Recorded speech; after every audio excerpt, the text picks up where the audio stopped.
All right, folks. Well, welcome back to the Dan Time Podcast. I'm your host, Dan McCardle. As always, I probably say this like a broken record, but it's great to have you here as a listener, as a viewer. If it's your first time here, great, because this episode, um, my guest today, he appreciates the joke, he appreciates the humor, the concept of Dan Time. Dan Time is it's an interview podcast featuring standouts of all stripes, mostly creatives, but as you'll see in the past, I've had some business people, an athlete, some songwriter, some stage actors, and so it'll continue to be a mixed bag. But so the concept is based around Dan talking to other Dans, and so we're getting right back to the heart of it here. Now, I do talk to Danielle's, I talk to Danny's, I talk to the family, if you will, of Dan's. But today I am just super ecstatic, and that's no exaggeration, to introduce to you today from Melbourne, Australia, recording artist Dan Brodie, and that's Brodie. Hope you appreciate this, Dan. First name Dan, middle name John. I've been headlong into the catalog. Dan has been recording music for about 25 years. He's been performing for over 30 years. And what you think you see, what you think you hear, if you only listen to one track on one album, it's not the full picture. You've got to really absorb Dan's style visually. If you like a song, which I really think you will, go listen to the song first, go to the video. It's really going to paint a full picture. There is just quite a story to tell here, Dan, and I'm so thrilled to have you. We are going to be discussing your catalog, but also promoting your most recent record, which the New York Times and maybe some other mainstream publications put out like a best of the year. And I'm not buttering you up. I really think this should fall on that type of list of the albums that you need to listen to. The Ballad of Cowboy Dan is the latest record, released September 1st of 23. Dan, this is, like you say in the title track, it's for where you've come and where your story began. I'd say it's a modern masterpiece. I'm Thank gonna you. I'm gonna cut it off there and just say, great to have you. How are you doing today, my friend? I'm really good, thanks. It's summer over here, but you wouldn't know it because it's raining every day. But the weather's warm, so that's one thing. And everyone's on holidays, and in the great Australian tradition, drinking themselves and eating themselves into oblivion. Yeah, Yeah, I except for know. me, I'm not. But Yeah, I've pumped the brakes on some of that, just heavy indulgence on all ends. And sometimes people think indulgence is just the really bad stuff. Sometimes it's just pigging out and just eating and eating and eating. And yeah, you get a little older, if you want to feel good most days, you pull back a little bit. yeah, it's true. Dan, um, I stopped drinking a couple of years ago as well, which has been a really great thing, really positive thing in my life. So it's good to focus on what you enjoy and make the most of your time. I'm really excited to hear that. I wasn't sure, and I wasn't prepared to ask you if you're still drinking, because on each record there's usually a song, and may have some dark humor about drinking, um, and but I'm glad. I understand about 10 years ago, you really had a serious health scare that probably put a Yeah, lot of things in perspective for you. yeah, yeah. I did. I got diagnosed with Hodgkin's lymphoma, which is cancer of the lymphatic system, and I was touring in Europe, and I'd go to sing a song in this big outdoor festivals, and I'd go to sing, and I'd just start coughing, and also after the show, I would just say to the band that I wanted to go back to the hotel and go to bed, which isn't like me at all. I mean, I was always the last man standing at a party, and so I got back to Australia, and that set off a whole, anyone who's been seriously ill, it sort of things move very, very rapidly. And I had chemotherapy and radiation for a year, some treatment, and thankfully came out the other side of it, hopefully a little bit wiser. And around that time period, was the album Deep Deep Love, was it complete before you started feeling ill, or were you in the middle of writing those songs? No, it was finished. Mm-hmm. Yep, it was finished. It was all finished, and I was about to organise an album launch in Melbourne, and I just delayed it for a year, and so yeah. Well, we'll talk about the back catalog a little bit here in a minute, but let's flash forward to the Ballad of Cowboy Dan. I just want to say, without just saying, oh, it's a great record, oh, it's a masterpiece, I want to tell you why I think it is just so well done. It starts off with a spoken word track as far as the vocal line and melody. And that's the very first Dan Brodie song that I heard. And when I played it, I thought, okay, this is interesting. And I was feeling it, and I was thinking, well, if the entire record is just like this track, I don't know if it's for me. And then you get in to track number 2, which is Old Betty, and it's just an entirely different tempo, entirely different feel. I really wanted to ask you this because by the time you get to, and it's on this podcast, I can't say the words, you can, just because it's a clean format, but track 3, it really sets the tone for what hits you on number 4. Losing Love is Dangerous. By the time I had completed those first 4 tracks, you just had me. I laid basically, I could have laid on the floor and spread my arms wide and said, have your way with me. I'm in. Have you guys had a chance, just speaking of that track, Losing Love is Dangerous, to perform that live? And if so, you got to be bringing the house down with that song.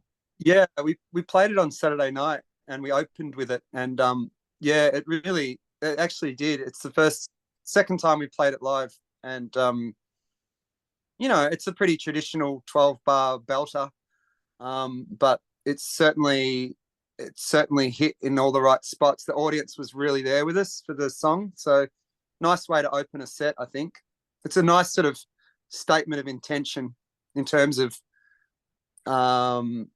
it's quite a forceful sounding song. Right. And you and your brother Chris collaborated on that song and maybe a couple others, or one other on the album. I think the instrumental track. That's right. Yeah. But it's funny what I say about the opener. Now when I go back and listen to it, that might be my favorite song. I can feel love closing in, but it had to be arranged in that order.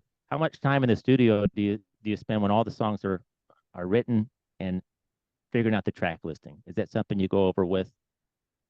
I got some friends to do listing for me, and so it's interesting your observations of the album, because normally you would probably start with the faster songs, and then usually track 4 or something, you put a slow song in. Most musicians, I think, would treat it like a live show, but I found the job too difficult, and I got some friends to do it for me, and I loved what they said. Oh, you should start the album with the sort of spoken word piece and finish with the spoken word piece to create more of a narrative, and so that's what I went with. It's quite a hard job to do, when you've been living with the songs for a couple of years and recording them. So that's what we ended up doing. That opening track, though, because sometimes, do you ever hear people say, I had to give it a few listens when they speak about an album, and then it becomes their favorite album of maybe of the Yeah, year? Certain bands, like a favorite band puts out a new record, and you're thinking, you definitely don't hate it, but you don't understand it all yet. And that's such a yes, beautiful thing. The first thing that I did appreciate with, because some people are, I play drums. I wouldn't say I play them that well, but I play them well enough. But I'm more of a lyric guy. The lyrics really jump out at me, and and that's what kind of piqued my interest was the story that's being told. I saw her again last night. She was playing pool, eating some potato chips, and then you describe the female, long dark hair, brown eyes, and then as the song goes on, she takes on different forms, different personas. I have to ask you, Dan, and sometimes artists don't want to reveal the meaning, but man, that sounds like just the red-blooded male saying, "I love women. I fall in yeah, love. I can't help myself. I love women." yeah. It is that, but it's a little bit more than that as well. Let's say the character um, is uh, um, also doesn't know what he wants. Oh Um, yeah, yeah, there's that as well. So, but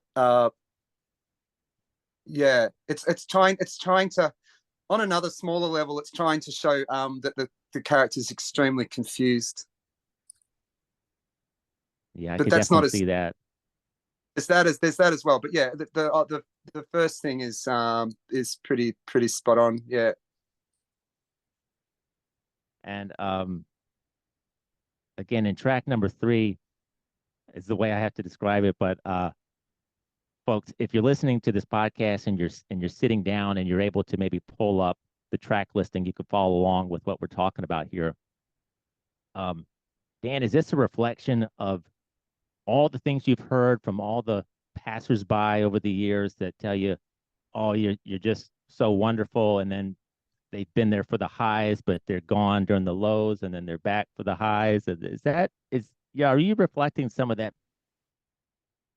back at those types, or because I love that song, and again, it goes back to your subtle humor and you just have a real deft touch, um, in that is department. that the swear? Yeah, yeah. I'm the Yeah, yeah, yeah. We like I can't said, say the word. you could say it. Yeah. No, no, that's all right. Oh, so that song. I mean, it's probably we're never as nasty. Uh, People generally aren't as nasty towards us as we are towards ourselves. And that's probably more. Yeah, that's my own. That song's really just a litany of self-criticism. Yeah. Uh, Again, the produce. Oh, go ahead. I'm sorry. that's something that probably an Australian would say as opposed to someone in America. Um, you know. Anyway, yeah, Um, Going back to your brother Chris, I was thinking about this today. I wanted to make sure that I asked. Um, he's basically been there every step of the way in various formats on most of the records. Going back to your very first show in 1990, you guys performed as teenagers. Do yeah, you ever think about, and let me just say, on this record, Chris contributes the lap steel, banjo, and guitar on various tracks, and has writing credits on those two songs, "Lost Inside a Dream" and "Losing Love Is Dangerous." But do you ever think about what your career would have been like, maybe at some of those low points, without your brother there by your side? Because I have to imagine he stuck with you when when you're high rolling and when you're just down on the yeah, ground. yeah. He has. Yeah, he's been extremely important, and yeah, some records he's maybe just contributed, one guitar solo to one song, but I have an extremely close relationship with my two siblings, my brother and my sister, and they've been a huge source of strength for me. We lost our mother when we were quite young, and our father relatively, and so yeah, we're a very, very close family, and I'd be really in deep trouble without them in my life. So they're both extremely important, and my brother's very much a source of support for me. It's been great. Yeah. And Chris plays bass in the band Dallas Crane. Yeah. Yeah. So Chris does that. Yep. um Dan, also, so you used the same producer on this record, from the last album. I hope I'm pronouncing this right. Funeraria Deval. Maybe way off Yeah. there. Yeah, that's pretty close, I think. I don't really know. Mike Hubbard. Yeah. Michael Hubbard is great. We had a mutual friend, this kind of legendary guitarist here in Australia that passed away, called Spencer P. Jones, and he played in a band called the Beasts of Bourbon, who they had a lot of success in Europe, more so than the US.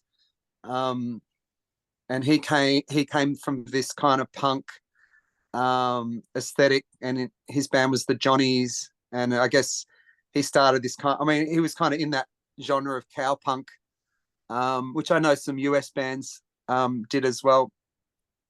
Anyway, Mick played guitar with him in his last iteration, Spencer P. Jones and the Escape Committee, and I used to go and see Spencer play, and I met Mick, and Spencer ended up passing away, and Mick started producing, and he's been great. He's been fantastic. He's really creative guy and some good ideas, and yeah, easy to work with. So Uh, so we've made two albums together. Yeah. I love that record as well. You can tell that the production quality, um, on the latest record, The Ballad of Cowboy Dan and Funeraria, they um, you can tell they have the same hands in there, maybe. Um, Yeah. and Yeah. He's uh, go ahead. kind I'm of sorry. got sort of pop sensibilities. You can hear that. You can hear that with some of the guitar stuff that he does. Um, yeah, he's good at finding the hook of the song. The guitar work, especially on the outer. And folks Yeah. listening, there's a video that you can watch for this song. I'm gonna kind of run through all the videos, or most of them as well, but some excellent guitar work kind of at the middle point and towards the end of the song there. Is that all you? That song is all Chris. Okay. Yeah. So it's pretty kind of free form.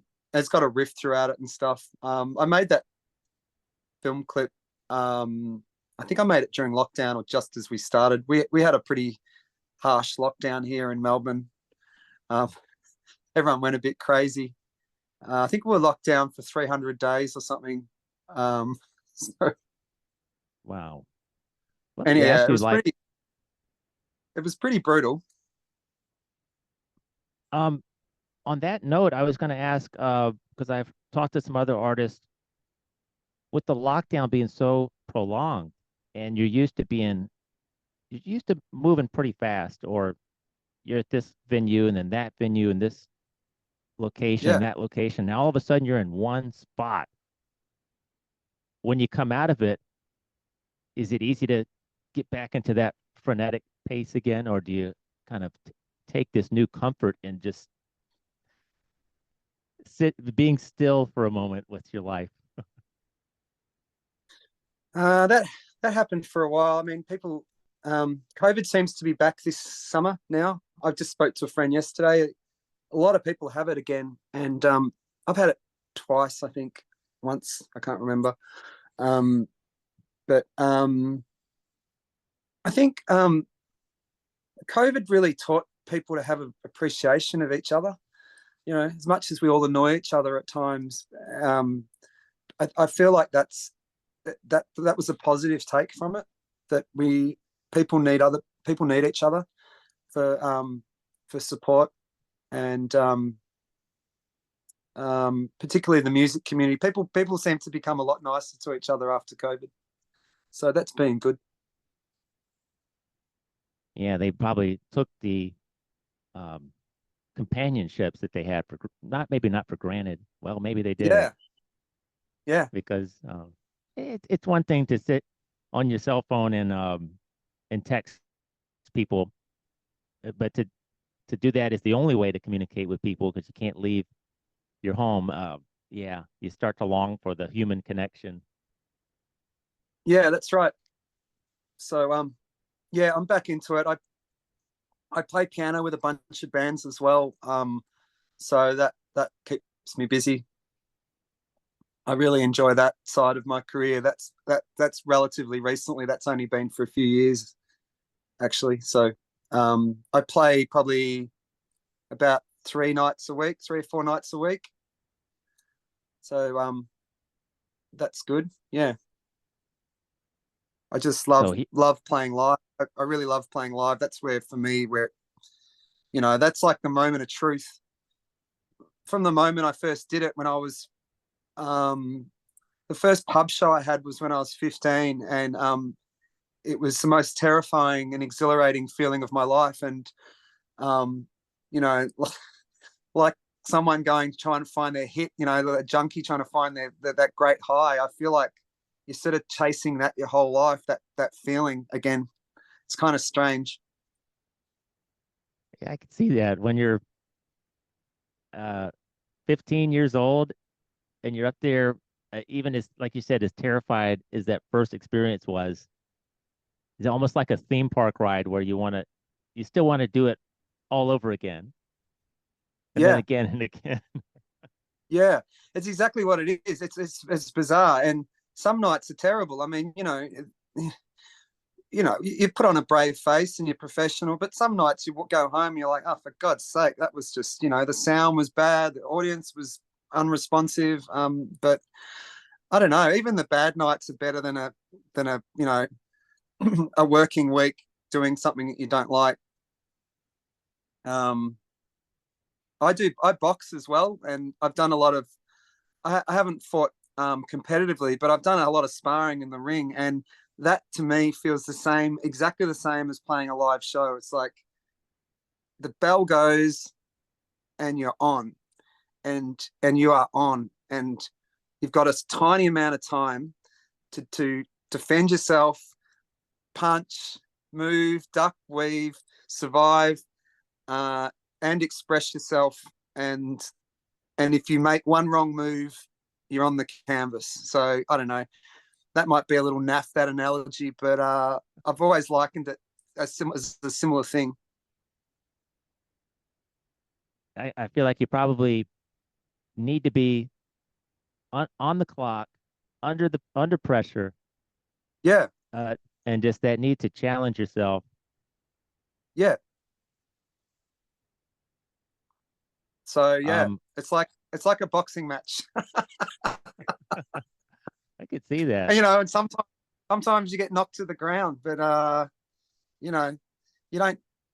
That's part of it. You don't. You never show that. Like in a boxing ring, you never show that you're hurt. You just keep going.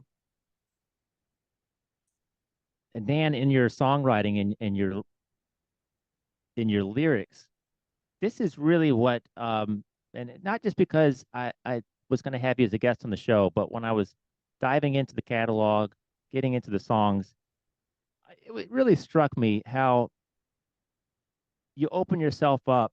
You're not just the guy on the top of the mountain, but you're not afraid to write lyrics that show how hurt you are or how much you're longing for love that has been lost. Um, Yeah. there's, I mean, uh, let's see. I made a lot of money and I lost it twice. I never did listen to my own advice. Tie myself to a cross at night, uh, and then goes on. My head and my heart get mixed up sometimes. I cry myself to sleep at night.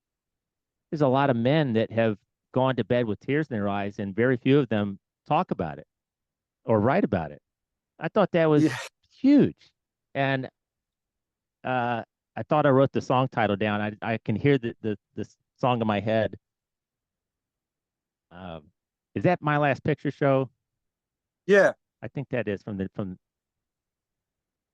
yeah. I Yeah. love It's my that. That's last kind pick. of on the second half of the album. That's right. Yeah. Just beautiful Um, stuff. oh, thank you. Well, it's good to be, it's good to be, it's good to be honest, I suppose. And, um, yeah, I mean, it is very honest, and there's fact mixed with fiction, and I feel far more comfortable writing about that than um,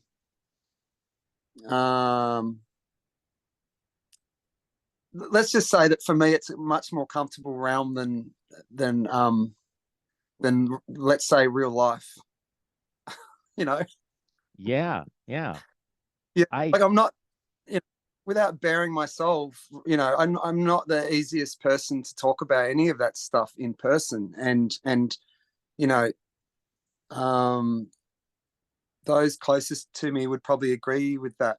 And so this is my way of letting it out with a catchy. I mean, that song in particular has got a real kind hmm of, you know, catchy swing.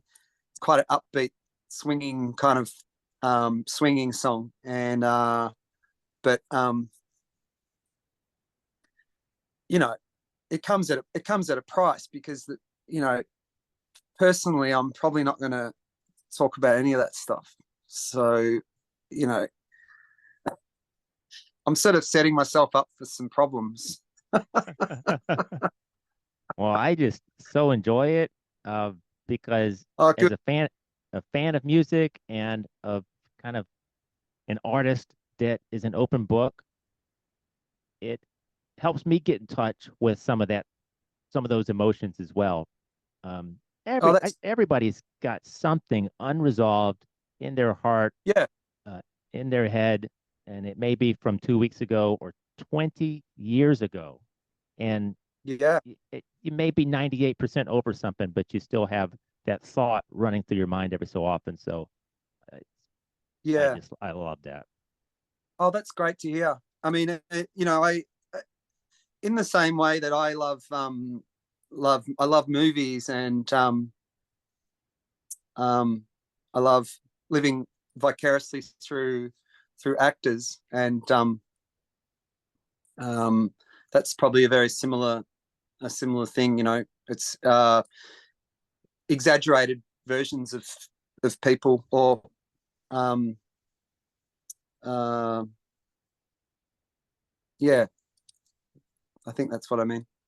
And Dan, I also put in some my notes here. You can't stop what's begun. This song, I had the hardest time getting my brother to listen to anything that I recommend, and it could be right in his wheelhouse, and it will take him 2 years to finally listen to it. So I got to think of clever ways to get him to. All right, well, listen to this one track. You can't stop what's begun. Dan, I think that a Netflix producer, a Hollywood producer needs to approach you about this track and include it in a full length film. It's just got that feel to it. It's got that haunting whisper, the devil on the shoulder type thing. Take the money and the gun. Um, you know what? Do you know remember what inspired that song? Um, Or just like another question, maybe do you ever start scratching out lyrics before you have the melody, or does the melody come first? um, so that song and in relation to your question, it's usually those kind of mood pieces that kind of write themselves.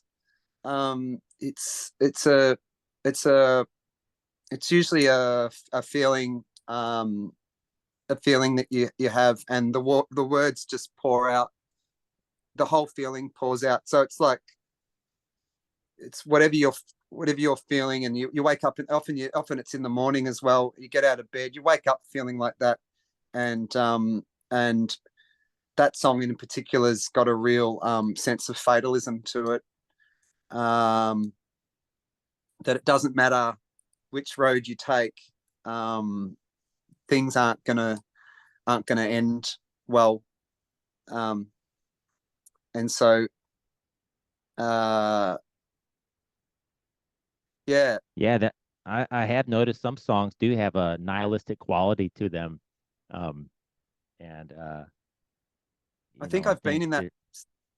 that I think I've fallen into that feeling a lot. Not a lot, but throughout my life, as we all have.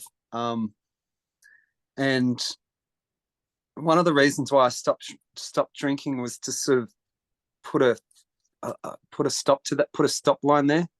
Doesn't mean I yeah. still can't write about it and feel it, but it's a bad place to be in, and it can lead to a whole bunch of trouble. And we've all seen friends and aspects of ourselves go on this nihilistic trip, and I just think that it's people talk about heaven and hell and everything, and I think that's what hell is. It's hopelessness, and it's within us all, as is goodness, and as is God and goodness and love, equal parts. And I suppose it frightens me, and so it's quite interesting to write about. Yeah, and yeah, speaking about sobriety, if you had asked me 2 months ago, I had no plan to stop drinking. I still don't know if I'll have a drink in 2 weeks or next Yeah, Wednesday. I don't know yet, but for some reason I got COVID in November, and sometimes if you go down for a week and a half with the flu, or you just don't feel well enough to drink or smoke cigarettes. There were times when I smoked that I just a few days would go by, and your body thanks you for not being yeah, able to do that when you feel better. But yeah, so I've actually put together like an 8 week stretch of, huh, and I've got cold beer in the fridge. I mean, it's right there, yeah, but I kind of like, at least day by day, not having it in my routine. I don't didn't really need to be there right now. yeah. Um, but, Oh, that's but great. you notice some things. I think in life we need a lot of people, especially in this day and age. You need immediate results. There's an immediacy that we want to see. All right, you want it like there's this give and take. All right, if I put the cigarettes down, I better be feeling like $100 tomorrow. Yeah, If I stop drinking, you don't really notice uh, your, how your body improves, or just the way you feel improves the next day. It's going to take some time, but you will notice it. And yeah. Well, speak, that's really positive. yeah, I don't think I don't think anyone can drink over the age of 40. I think that I think it's just a carry on from their youth. I think they just kind of fool themselves, because your body's really falling apart. I mean, it is. Um, uh, I think Henry Rollins Second said, here, Dan. "What's that? Are you there?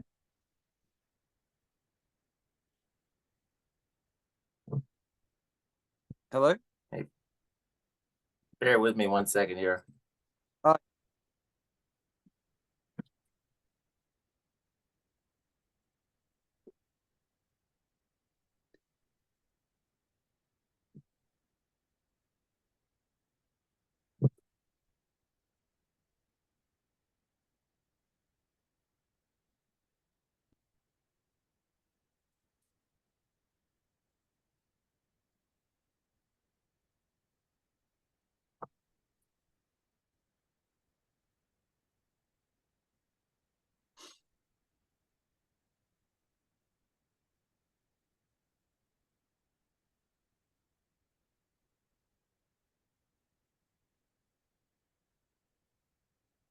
All right, sorry about that. I just had some technical challenge All right. for a moment. But you were saying after 40, Oh yeah. Here's my rant. it's Here's my rant. Um, I don't think anyone can really drink after the age of 40 because you're declining, right? Your body is declining. And Henry Rollins, he had a quote recently. He said, exercising is your body's trying to fool your body that you're not dying. Thought that was pretty funny. But each their own. Having said all that, Dan, I'm in the alcohol selling business. I mean, I don't get hired to play in a pub or in a hotel, for the sake of it. You know, you're selling. Is ultimately the way it's set up. It has been for a long time. You're selling booze, so. But I can only live my own life on my own terms and let people know the positive aspects of my life. But I'm not going to ram it down people's throat either. So yeah, you're right about yeah, that. but 8 weeks is great. I mean, I got a book that was over lockdown. So over lockdown, I went to the bottle shop and we got some government money and because it couldn't work, and so I grabbed my money and I bought I bought every bottle of that you have in a cocktail bar, and I set up my own private cocktail bar in my room. And I always wanted to make martinis and margarita. I bought and I got right into it. So I did that for about, I don't know, 3 6 months, and then woke up one day and said, well, I can't keep doing this. And so I got this book called 100 Days Sober, and each day had an affirmation. And after 100 days, I thought, oh, I'll keep going with it because I felt better. So that's what happened. That's really good. It's the long term, like, oh my gosh, I got to quit forever. It's a little overwhelming for people. It is. Um, It is. so And you can, I don't you can, think people should. Yeah, it is. Just have a week off or something. Start with that. right. Um, Yeah. talking about this, my favorite track, from your back catalog, because I really love the new album, but Tear Us Down, the and the video that goes along with that. Oh, I yeah. had a quite a powerful experience watching that video. Um, it's like the first thing that's in focus is just you, and then your guitar comes into play, and then what maybe is a cocktail comes into play. Um, Yeah.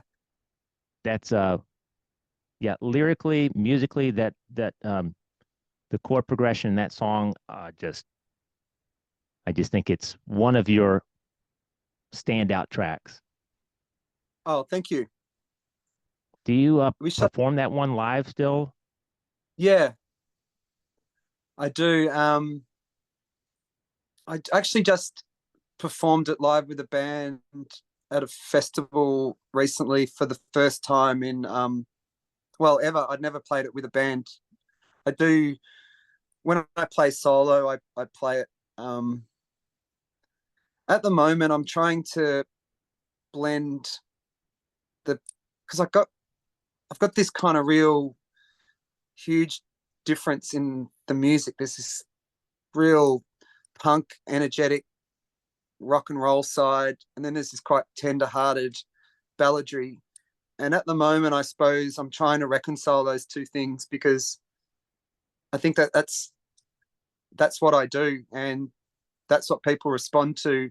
And to go one way isn't a true representation of myself. So yeah, I've just started playing that song again, "Tear Us Down." I like that song, and it's that one. I mean, that one took like literally as long as the song is to write. It took about 3 or 4 minutes to write. It was just, I remember when I wrote it.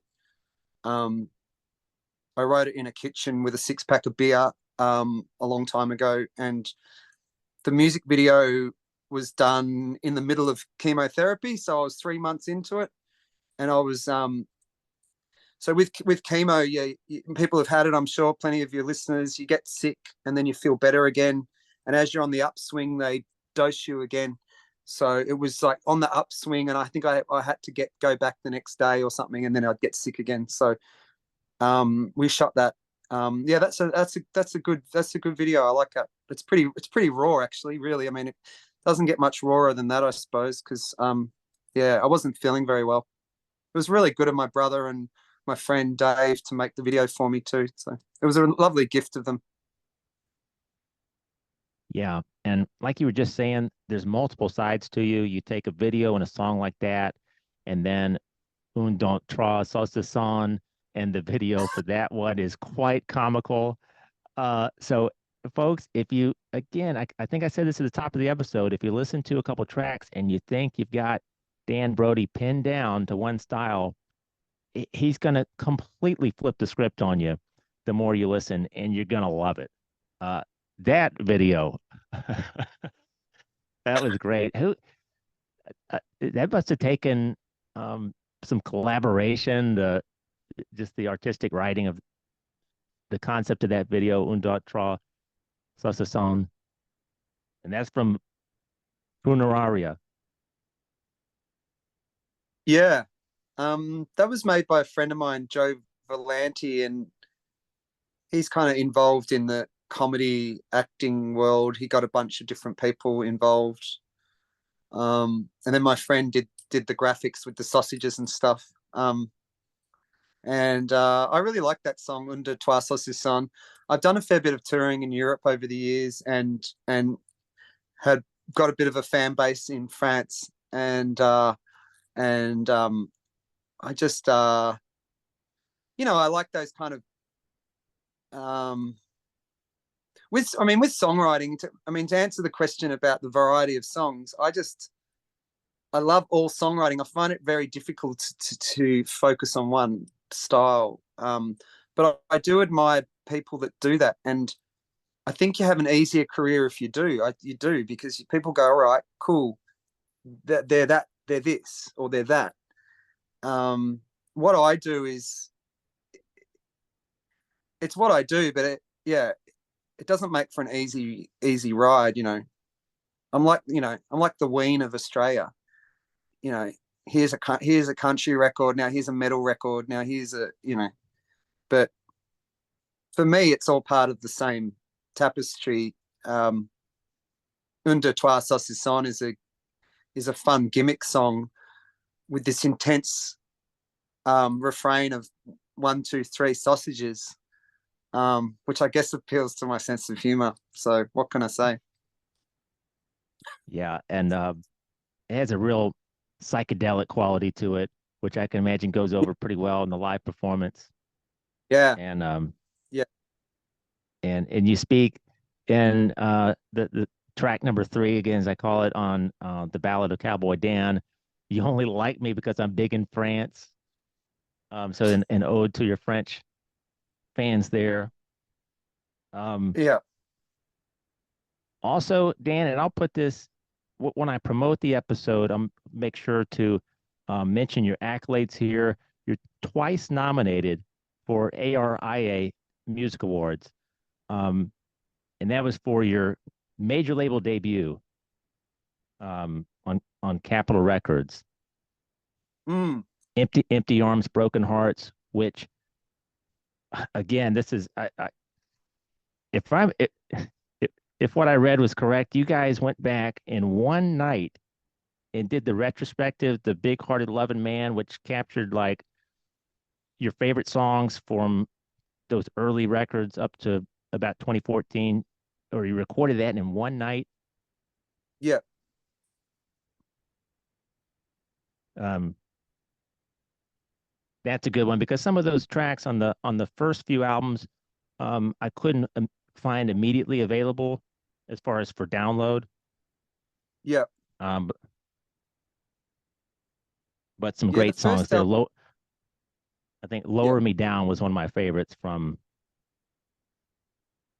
Um, I think "Lower Me Down" is from My Friend the Murderer. yeah. Um, that's one of my favorite albums, My Friend the Murderer. I released that in 2011, and that's the first independent record that I made. I got signed to EMI when I was pretty young, EMI Capital, and yeah, that was a really trippy experience. They were a good team of people. Like, you know, they were this guy, Tony Harlow, this English guy, was in Australia running EMI. He loved what I did and he signed me. And so I released 3 albums with them. And yeah, the ARIA Awards, they're called. Got to go to that and get nominated. And we worked with some American producers and flew them out for that record, Empty Arms, Broken Hearts. A guy called John Wooler, who'd worked with Willie Nelson, and this other guy called Oz Fritz, who'd done Bone Machine with Tom Waits. He was an engineer, and yeah, they came out and produced and engineered the record, and yeah, it was a good experience. Yeah, it was, you know, of its time. I don't know. Yeah, I don't think now I would. Yeah, it was fun at the time. Yeah, you work with big marketing teams. I mean, that stuff's just not really around anymore. Unless you're Taylor Swift or something. That so many people I know didn't get to experience that. It was a once in a lifetime. It was the music industry. I mean, people argue that there's not even a music industry anymore, which I don't know. It's so DIY now. There's no rules, and it's kind of exhilarating. You know, you can make whatever music videos you want. You can record whenever you want. It's pretty cool. You got to look at the positives, I think. Yeah, like you said, it fit the time period. Yeah. Is it right that you financed the first EP on Floating Mama, maybe even Big Black Guitar? Yep. I guess, or the independent release before. That's before right. it was properly released in 01. Yeah. Yeah. I just financed that myself through cleaning or whatever I was doing at the time. And then I was on a small label, Australian label, and then that led to the deal with EMI. And yeah, I mean the difference between being on a major label and independent, I mean, it's, you know, it's vast experiences. I mean, the budgets for the music videos were, you know, huge. The budgets for the recording were huge. So yeah, I feel pretty blessed that I got to experience. It's that almost famous type, you know, what people dream about. I got to experience it, so it was good. Yeah. Well, I think that you've written your best record. I read artist interviews where it's common for the artists themselves to say, "Oh, this is the best thing that we've put out. This is some of my best songwriting." It's like, well, of course that you're going to say that, but as a listener, and just the evolution that I've studied in just the past few weeks, I really think the Ballad of Cowboy Dan, it it's a culmination of it's the story. I guess you probably started hearing Cowboy Dan way back when you released the first single, "I Love You, Baby." Were people calling you Cowboy Dan in those Yeah. early years? And so you said, "Well, shoot, I guess I probably just need to do an album here. You guys have created this character. Let's give it some life." Exactly. That's exactly what happened. So yeah, exactly. That's exactly why I did it, and I just thought it was hilarious, and people haven't used that title for a very long time, so I thought, well, I'll just, you know, resurrect it and create this character, and I'll give you exactly what you want. And the songs have a lot of gusto and a lot of bravado and a lot of myth creation, and it's also commenting on that as well. the Americana scene, alt country scene, it used to be called, is it's one of the fastest growing scenes in the world, particularly in Australia. I'm sure in the US as well. And every man and woman and their dog is donning a cowboy hat and talking about the Dust Bowl and their experience, as an Okie. And and anyway, hey, I just thought it might be a nice time to go into that world. I hope that doesn't come across as too cynical, because I do love that kind of music, and I play that sort of. I mean, I dip my toe pretty heavily into the sort of twang and stuff, and it's very heartfelt. But I also thought it was a nice a way to present an album. Yeah. Yeah, and the artwork, the design there, it's captivating. Now, Right. a recent review of your music, Chris Familton, host to Yep. wire.com. If for people listening, this is what he had to say. Quote, if you can imagine Dylan and Nilsson recording an eclectic cosmic Americana record, it might sound something like this impressive album. I think he hit the nail on the head there.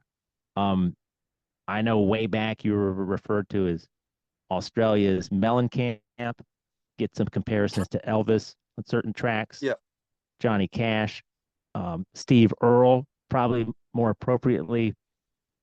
But again, yeah, you kind of got little flashes of those characters, those performers, but there's only one Dan Brodie, and you kind of don't get too far or too pot committed, I guess, to one character, one style, one type of songwriting.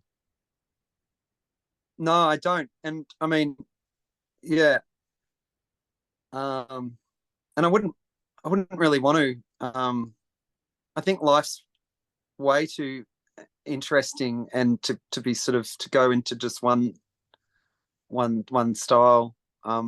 You've got to inject your personality into it, and yeah. I mean, to be honest, Dan, it hasn't been the easiest career in the world, and if I reined it in a bit, I probably could have had an easier ride. But again, you can only be yourself. The people that I really admire, I mentioned Spencer P. Jones, there's other Australian songwriters, well, and songwriters around the world. I mean, Dylan's a fine example. I mean, he's done exactly what he wanted to do, and uh, so obviously Neil Young is a great touchstone, and another guy's done exactly what he wanted to do. So uh, um, that's what something that I really respect. Well, Dan, we'll have to hopefully connect again, maybe this time next year, maybe this time Yeah, 6 I'd love months to. from now. I have so much more I want to dive into with you, but folks, visit the website. It's danbrodie.com.au. You can find the videos there. You can order the Ballad of Cowboy Dan on LP, on vinyl. You can read Dan's bio. You can read some other press on him. We didn't talk about Lost Not Found. It's a very wow. I mean, you see some of the tracks on here, and you have an expectation. I mean, I like Motorhead, and I saw Damage Case, and I said, because at first when you're looking at it, you don't immediately know that this is Motorhead, and so when I hit play, it was you could have never predicted this interpretation, real spoken word style. We'll have to, again, like I said, that's a topic for another episode. Dan, you've been so generous with your time. I'm glad to introduce you to my listeners, get you some more exposure. And My gosh, critics, get with the program over here in the States. Get on the Dan Brodie train and um, let's get some hype for this album. And I'm excited, like you said, that you just beyond what you're doing and your own music, you like just getting up there and playing with other performers and I just playing do. music. Yeah. I just love connecting with an audience and um yeah, I've been playing accordion as well, which I love too. So And you play piano, um, acoustic, electric guitar, harmonica. Do you play harmonica? yeah. I maybe just throwing a dart there. No, I play it. Um, and I did mean to highlight the backup female vocalist on some of your tracks. I may have to ask you their names. I had them written down, but I've got things scattered here. Who are like on the Ballad of Cowboy Dan, the title track? I've got the two. I've got a bunch of friends in Melbourne that are all called Katie. Yeah, Anyway, I don't want to put them all in the same because that'll piss them off. But so there's Katie Bates who plays bass in my band, and she's a singer-songwriter in her own right. She's great. She just did a tour of the US and Europe with another songwriter playing bass with her actually for 3 months. Played Nashville all over, and so she plays bass. She's back in Australia and sings. Got a beautiful voice. And then on that song, my last picture show, there's a girl called Katie Brianna who's also a great singer-songwriter, and she's got 3 albums out. And so yeah, it's a really strong community in Melbourne. You know, I mean, people from all around Australia move to Melbourne to you know, to get some traction, and it's a good scene, very supportive. So we all play in each other's bands. I've got a big bunch of friends, and yeah, it's a nice thing. I think you really need that as an artist, musician. Without the community, you know, it's a pretty lonely existence. So, yeah. and Dave Watkins. I should have said something earlier. Speaking about the title track of the album, I want to be sure I mention this. What he starts doing on that ride cymbal about halfway through the song, I just fell back in my chair and I thought, nobody does this. What I don't hear Yeah. this in other songs. This is amazing. And he just starts. I don't know if that was completely improvised, if you knew it was happening, if it was arranged, but just folks, listen to the whole album, but listen to the title track. You're gonna fall in love with it. I just love that open percussion, kind of jazzy. Don't know what I'm gonna be banging on next, and yeah, just it's perfect. Yeah, he's great, Dave. I probably haven't spoken about him enough in interviews, but yeah, he did a great job playing on the album.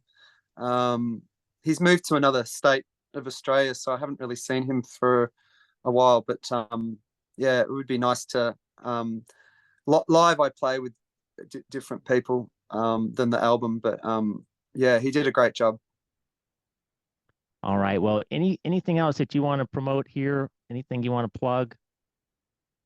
Not really, no. I'm just really busy. The, the album, The Ballad of Cowboy Dan, I just wanted to say was I recorded a spoken word album over lockdown, which never came to fruition, and so The Ballad of Cowboy Dan was part of that, and that's why it came on to the new project with more of a song-based project. So I'm working on the spoken word album now, and so that's going to be yeah, I guess that's going to be what the original version of the Ballad of Cowboy Dan would have been like without song structure, so a little bit more abstract. So that's exciting, and hopefully I'll be able to talk to you about that once I get it off the ground. But I want to say thanks so much for having me, and it's been a real pleasure talking to you, and really refreshing to talk to someone that's really gone deep on the album and listened, and it's a really good feeling. So thank you, Dan. You're welcome, and thanks for again dedicating the time for this. I feel like I get long-winded at times. The discussion just goes on and on, and so I hope you enjoyed our conversation. I certainly did, and I would love to talk to you again after the next release. Absolutely. Okay, Dan. Well, and maybe see you in the States. Maybe I'll make my way to Melbourne, Australia. Um, it's on the bucket list. But any plan? You probably don't have any immediate plans for any international touring, right? Nothing immediate, but I certainly I certainly would like to get back to the US. The last time I was there was 2011. I did South by, and I played in LA and in New York, and always have a good time there. And I mean, even though my music's kind of selling ice to the Eskimos, I find US audiences kind of appreciate what I do. Um, and so no, I'd love to get back there. So yeah, stay tuned. I guess we'll see. All right. Well, you look great. You sound great. I'm so happy to hear. I had no idea about your sobriety. So keep on keeping on, man. And Yeah, uh, I'm glad that I found you and discovered your music just through this podcast. Otherwise, I don't know if I would have, but um, I love what you're doing. thank you, Dan. Okay, folks. So that's it for this episode of Dan Time. And remember, there's there's music outside of your bubble just waiting to delight your ears, and you're only a few clicks away from finding it. If you keep listening to the show, I'm going to make it my mission to always introduce artists to you that you would not have ordinarily found. You wouldn't have scrolled to the bottom of the page where it says, "Oh, you like this? You might also like these four or five others." You're not going to find everything that you need to hear that way. So, uh, I don't even know how to wrap that comment up, but remember, go to Dan Brodie, BRODIE.com.au. Check out his catalog if you're on Spotify, Apple Music, anywhere you stream music. Check out the back catalog as well. This has been great. You guys have a wonderful week, and we'll see you next time on the Dan Time Podcast. Thank you, Dan. Thank you, Dan.